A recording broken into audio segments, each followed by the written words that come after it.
After the failure that Godzilla 1998 was, Toho decided to not let America make another Godzilla film. So what was Toho going to do? Their plan of having Godzilla expand to other markets had failed, but there's only one thing they could do: reboot Godzilla once again. But they had to make it different. Then an idea spoke. What if all the movies had nothing to do with the last one, basically resetting the timeline and universe of the millennium again and again and again? Basically resetting the timeline again, so it's not like a sequel or like sequels. So the Millennium Era was born. That's probably not how Toho was planning on doing it, but it still worked. With Godzilla 2000 being a mediocre Godzilla film, and then they released Godzilla vs. Megaguirus, which was kinda bad. So Toho needed to do something different. They needed to make a change.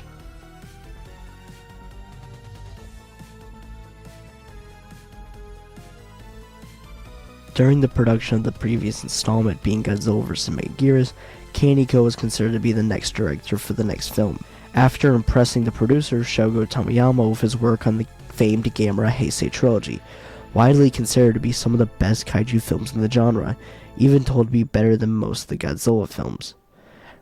During the production of the film, there was many different ideas going around on what the film would be about this time. There was even an idea of having Godzilla fight Kamacuras at one point. The reason for this was that Kamacuras was Kaneko's son's favorite kaiju. There was also an idea of having Godzilla fight an astronaut who was turned into a kaiju after being exposed to cosmic rays.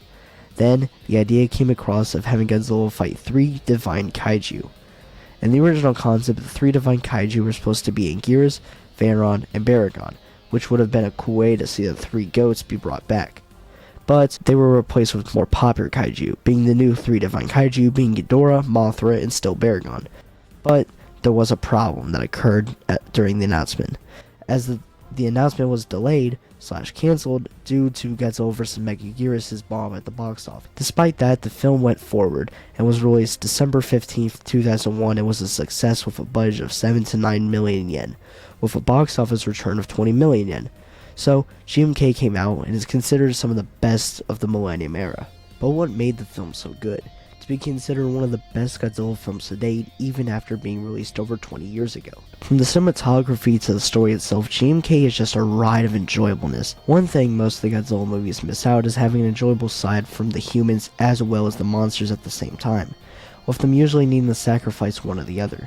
Such as in Godzilla King of the Monsters, in order to have more Titan action, the film suffered and its lackluster human characters. Then, in -1, sacrificing having a whole lot of kaiju action and had to stray more to the human side, which was still enjoyable.